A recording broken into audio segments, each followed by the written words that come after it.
And he must Yes. have had the hookup. Someone owned the building there. Yeah, that really, yeah. Yes. It was a temporary. He wasn't there for like, yeah, he hadn't been working there for all that long. It was like a temporary job, like Christmas seasonal. That is Exactly. so crazy. It is. That is Look at so. Oswald. Oswald has a weird background. That summer, he's working for Guy Bannister, and everybody, there's a whole thing in the JFK movie. They do a section on Guy Bannister, but they leave out the most important kind of interesting fact about Bannister. Bannister, he was hard right. He was to the right of Attila the Hun. And then Oswald's supposed to be ultra left, handing out leaflets pro Fidel Castro. So how is he working for the most right wing guy in New Orleans? Yeah, I If you never go understood back, that. yeah, this is Crazy. the problem with it. If you track back a little bit with Bannister, in 1947, he's the chief of the FBI in Chicago, and they send him through the Northwest. And what does he do? He's investigating the first UFO sightings. That's what Bannister's job is. And he comes up with the X nomenclature, like the security X files, that whole thing. Mm. That's all Guy Bannister. So when you move that up to 1963 from 47, 16 years later, Oswald is working for him in the summer and he's handing out leaflets, infiltrating student groups, that whole thing.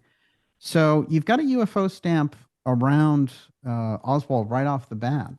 And it's interesting because when they did the first major investigation after the Warren Commission, they had the Garrison hearings and the Garrison trial. And Garrison, when he went to interview all those employees who worked with Oswald at Riley Coffee Company, this kind of like regular job where he was just working there in the warehouse, they say, oh, he left. He said he was going to NASA. He said he had a job at NASA. So whenever you get around the Kennedy assassination, aerospace, very often I say to people, forget about the Cubans, forget about mafia and all that stuff. It's the real heft in that situation is all aerospace. Well, okay. There's a lot to unpack here. Yeah. So one thing that I've had guests in the past talk about on the show is how there's very few things all the countries agree on. There's very few things, and there's two of them: Antarctica and space. Yeah. They could be on the verge of nuclear war, and they would still all agree to work together on space and on Antarctica. So there's something there. We've had people on the show say that they thought, and it sounded crazy when he said it, but I kind of like go, maybe there's something there that like NASA is the highest level of the intelligence agencies. Like all of these agencies are kind of under NASA because it's the one thing they all agree on. Even when we think about this space station that suddenly appears in the sky that we're told it's up there, who's working on it together? Russians and Americans who are like both like threatening nuclear war with each other, Right. but somehow, hey man, in space we all get along. Let's try to figure out if we can find some bacteria out here, right?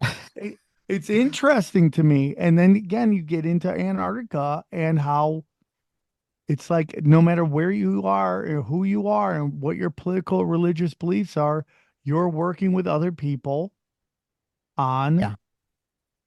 Antarctica and like having bases and underground stuff and all that shit. It's like it's so crazy to me to let how deep this rabbit hole goes. Well, there's no question. I think what it is there's a secrecy level that is so disconnected from regular public life that over time the split became larger and larger and larger. So you have this kind of totally separate lanes of society, and that breeds a kind of schizophrenic situation because the secrecy becomes so heavy. How do you even tell people? They've gone off. The problem is with the science facts, once they discover things, they're starting to move from science discovery to science discovery. But if the regular public is left behind on that, these guys are developing age extension technologies. They're going to live to 150 to 200 years. How do you balance that out with the regular public? Do you fake your death when you get to 100 every time? I mean, so we get into weird things on this, but here's the key, I think, when you're looking at the secrecy aspect, you're talking about space, and think about it this way. If Kennedy's big opening was space, he wanted to have a joint mission to the moon with the Russians. So that was anathema to NASA. because the people who were involved with setting up NASA, von Braun and his whole group that came out of the German rocket program, those guys from Paperclip are deep. They have a deep political animus with Russia. They've just killed 30 million Russians. Yeah, dude. So they don't want to share, the UFO file with the Russians. And Kennedy is asking to do this. One of the memos that came out, I think, which is dramatic. Damn, bro, Yeah. that's deep. He's actually saying something that nobody else had said. He said, I want you to get me all of the deep, heavy cases on the UFO side. I'm going to share them with the Russian counterpart. So he sends the memo November 12th of 1963, and they never respond. They're like, oh, yeah. So, but he's saying we want to do this because we don't want them to think there's a nuclear incident because a UFO flies over one of their nuclear bases. So Kennedy was very adept on the UFO side. I think that's a piece of history that needs to be opened up as well, because one of the deep, deep players in Majestic 12 in the early UFO file is Forrestal. And Forrestal is a Kennedy family friend. He takes Kennedy to Berlin after the war when Kennedy's a journalist just walking around. He's not even a politician yet. And Forrestal has shepherded him. But if you go through that whole thing, the problem with Forrestal, he's the first Secretary of Defense. He's like, let's share the UFO file. This makes the most sense. And they're complete. That's anathema to the national security state. So Forrestal is unceremoniously dumped out of a window at Bethesda Naval Hospital. What? Yeah. And And the famous guy on acid story? No, that's Frank Olson. That Okay. is this. Yeah, that's an interesting thing they did there as well. I mean, it's kind of the same technique. Bro, you're like a choose your own adventure. It's like no matter what you bring up, you can spider web into like something for a whole hour. It's so interesting, dude. It's so interesting, dude. Everything you're saying is so mind-blowing because everyone's like, it's CIA, it's Mossad, it's the Federal Reserve. And then you're like, oh, it could be aerospace. Oh yeah. That is not, did anybody ever, would anyone here on the show ever think aerospace enters the chat? Nope. It's not on the what is it? The bingo? It's not the bingo. No, I would never, ever, ever guess aerospace enters the chat. Yeah. Yeah, it's interesting because I think what they've done, not only did they cover up the official story, and the Kennedy thing is sort of like the blueprint for the rest of the societal development going forward. That's the social engineering blueprint. And what they did was they covered up the original crime, which is a coup that takes place. And then they had a secondary story built in. If you didn't like that original one, then you had this mafia thing. But, I always found that very thin on the mafia side because mafia can't cover up things in the media, for example. The mafia can't change autopsies. Mafia can't influence the entire national security state to stop looking into the case. It doesn't make any sense. So if it was just the mafia, they would have let that out a long time ago. So the mafia, remember, operates on the very bottom level of the deep state with all this. Yes. The CIA, yeah. So, we know things about the cases of the Cuban part where they try to assassinate Castro and all the rest. But that's one limited kind of picture of the whole thing. And, the fact we used gangsters, certainly in the 50s and 60s, to assassinate people. But on the level of the presidency, this is a totally different operation. You need something that is clandestine, and it comes from a very high echelon of power that reaches way outside of the mafia, So that always came up very thin for me. But aerospace, especially the secrecy around aerospace, I call the group X Protect because their whole mission is to protect their knowledge around X Protect. I like X Protect. Yeah. And the way to look at them is, look, they've got this exotic technology. They don't want anyone else to share it, any other country. They don't want to share it with the public, but they want to still continue to use it. So if somebody in public gets close to that thing, what do? If you have a president who wants to share it, that's anathema, I think, to those guys. So the X Protect group, they shoot down the X Share people, the people who want to share it and move the culture forward. Forget it. And then if they do share, you got to wonder if it's real information or just misinformation to send you out in certain ways. Here's the craziest thing. I know this is when this show started cooking with gas, my friend Eddie Bravo's like, let's put on a comedy show where we can go talk conspiracies. And then it just ended up us doing dick jokes, but it's still like that was the initial uh, design of the show. The first t-shirt we ever made, XG, do you remember what it was? The alien with Alien shot JFK. And we yep. thought it was the most ridiculous thing ever. And now here we are. We're like, there might be actually something behind that. That is so crazy to me. That See, is so that's interesting. By the way, comedy is an excellent way to open people up to deeper topics. So, that's a very interesting place that you occupy, I think, with all of it. I think it is. I think you have to sit in the pocket with people now because they're spoon fed so much hot garbage in comedy right now. It's become way beyond like keep it simple, stupid, that they're willing to go with it, but you just gotta sit in the pocket and spit the truth. I realized this a couple nights ago too. It's just like people are hungry for this stuff and just nobody's giving it to them because everybody's trying to put on a show for the suits to get the opportunities to audition and all that stuff. And nobody's really taking care of the audience. I feel the audience, Oh, interesting. Yeah. that's my opinion. I don't think people are, we're living in one of the craziest times ever, at least the appearance of it based on social media.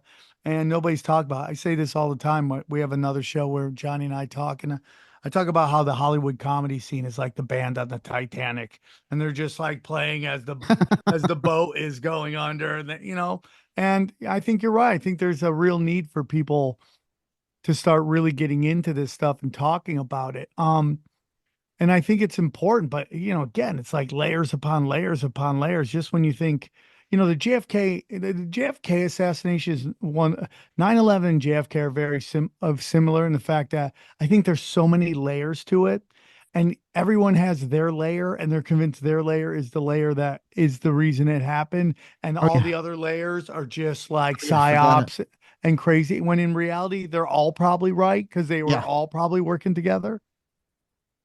Yeah, there's no doubt about it. And that's true. You see a lot of factions, but some of that's promoted, by the way. They take a natural disagreement and inflate it. And you see that on the UFO side, I think, with a lot of the things like I mentioned, the whole TTSA Elizondo thing. They've tried to splinter, and it's weird because he himself said, "Yeah, I'm a counterintelligence guy. I do counterintelligence. My mission is to splinter the UFO field." What? So yeah, he said it on the record, and he's a very interesting character because he's come out over and over again and lied publicly. So this guy said, "Oh, I headed up this program. I did this and that." Now he's changed his tune. Well, I didn't head up the program. And he over and over again has done this, but then he's not called to account. What they do, they actually put him on Comedy Central with his book recently, so that's pretty wild. But What was it? The Daily Show? it was the Daily Show, and they So put him up interesting. there.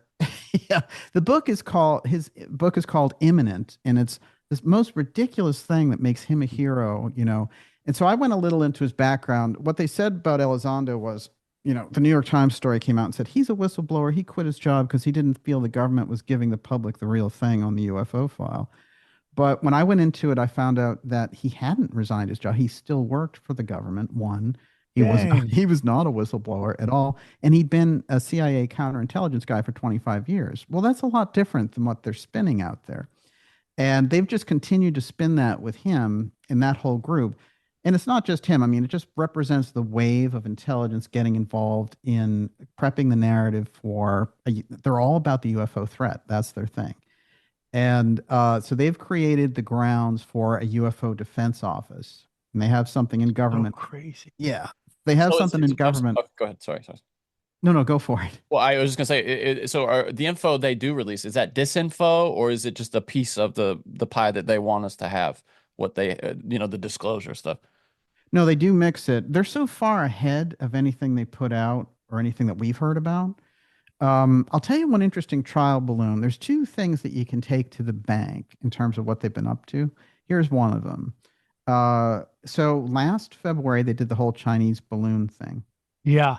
where this balloon was going across the United States, and they said, "Oh, NORAD's never encountered balloons before. It's ridiculous." Yeah, it's so crazy.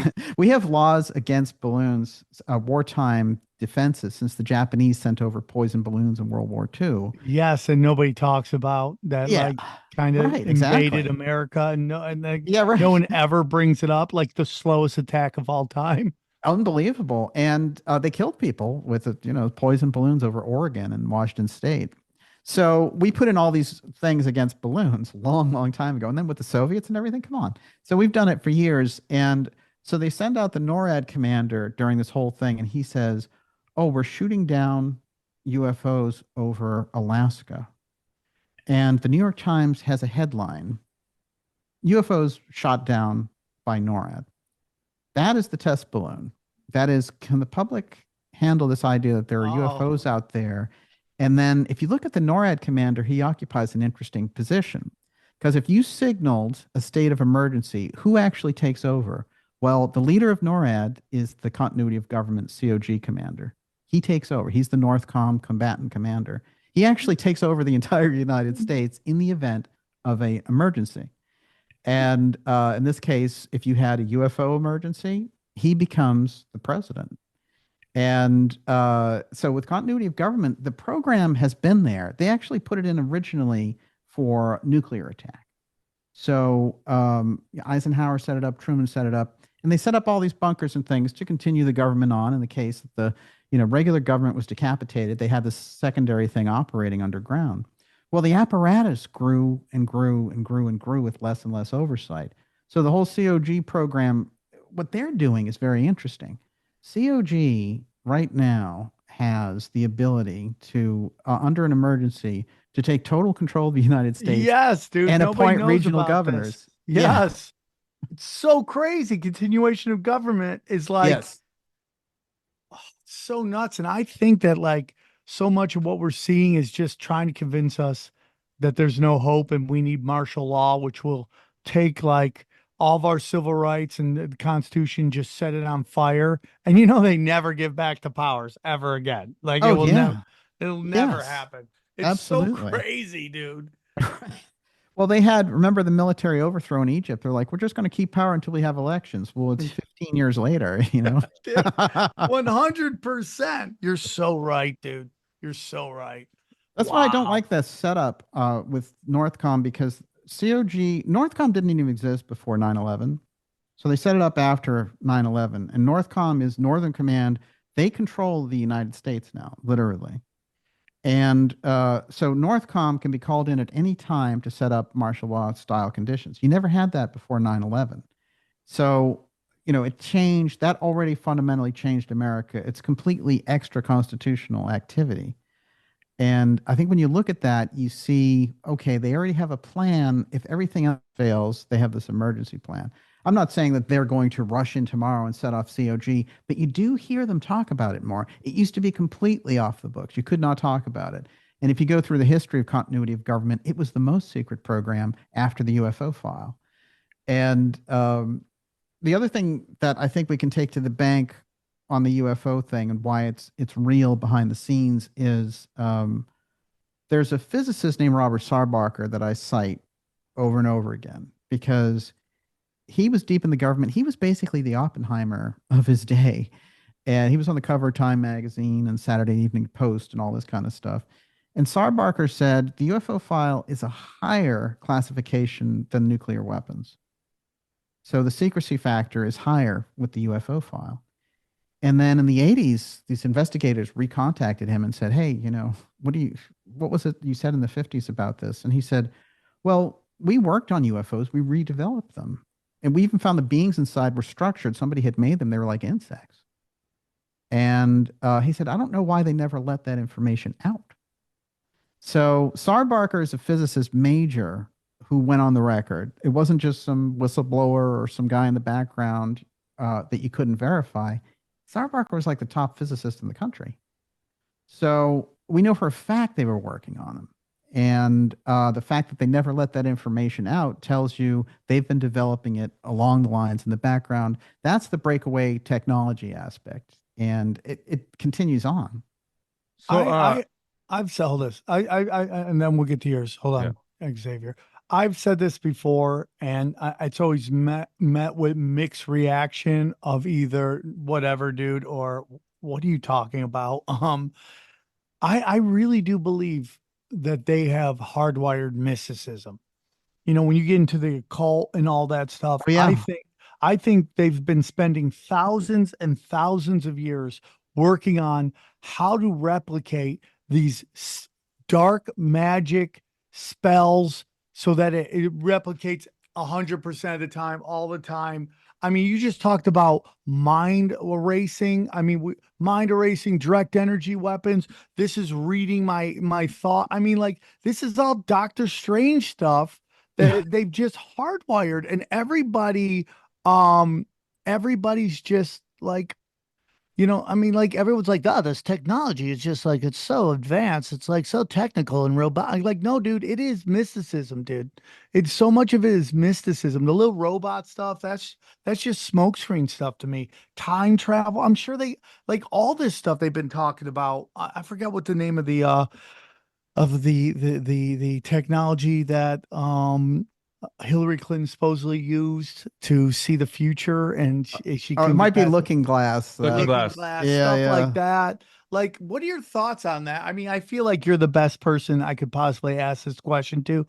Do you think I'm onto anything? That we're in, like, we have Doctor Strange technology and they've only rolled out a little of it, and we have like Storm from Marvel comic, like controlling the weather. They're literally manipulating the weather right now. Like what are your Absolutely. thoughts?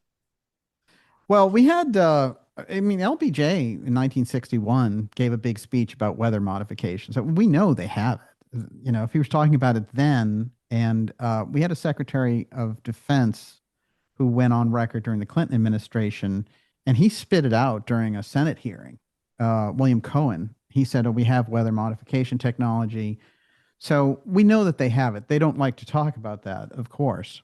But the psychic part that you're talking about is interesting because Russell Targ, who was the guy who set up the remote viewing program, he was a physicist. He set it up for the CIA, but then he got away from them because he didn't like what they were doing with it. And I've had many conversations with him and interviews. And what he told me was that when he met Werner von Braun, that von Braun was very interesting because his mother was psychic. And people would come to von Braun's mother for predictions, you know, for relationships, for national happenings. Official people would come to her. So von Braun already was psychic. What he asked Russell Targ to develop over at SRI was a machine that could test the astronauts' ESP because he said, I only want to send people into space who have the most advanced psychic faculty.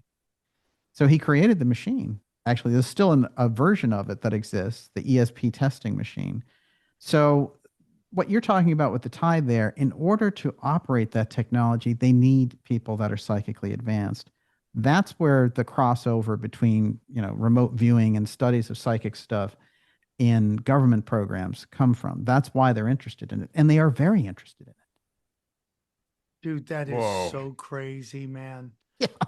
I know when It's Tarek said so- that, I was like, it makes sense that von Braun's mother was psychic, you know, like. That totally makes sense. Johnny doesn't believe in psychics. My family's psychic. We have a baby that That's sees not dead true at all. people. I don't believe That- you're a psychic. Oh, you believe, but you believe von Braun's family's a psychic, but you don't believe my Sicilian grandmother was psychic. Correct. You understand. Okay. We have a baby that sees dead people. Okay. Just please stop. If you're a psychic, you would know that I believe in psychics, just that you're not a psychic.